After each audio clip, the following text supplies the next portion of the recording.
सबैका निम्ति भलो होस्, सबैका निम्ति शुभ होस्, सबै मिलेर यो देश बनाऊ भन्ने सन्देश दिनको निम्ति म यहाँ आएको हुँ।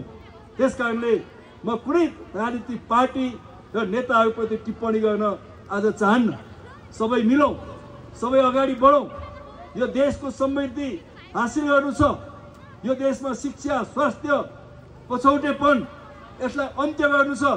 गरिबीलाई अन्त्य गर्नु छ, पछौटेपनलाई अन्त्य गर्नु छ र नेपाललाई दुनियाँको अगाडि एउटा समृद्धशाली मुलुकको रूपमा स्थापित गर्नु छ।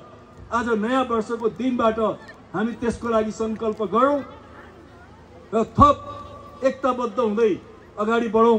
म यहाँहरूको बिचमा यिनै केही शब्दहरू राखेर फेरि एकपटक गाउँपालिका अध्यक्षज्यू, उपाध्यक्षज्यू लगायत आयोजक साथीहरूलाई यो भव्य कार्यक्रमको निम्ति धन्यवाद दिन चाहन्छु र सम्पूर्ण फिक्कलवासी दाजुभाइ दिदीबहिनीहरूको उत्तरोत्तर प्रगतिको लागि शुभकामना व्यक्त गर्दछु। धन्यवाद, नमस्कार।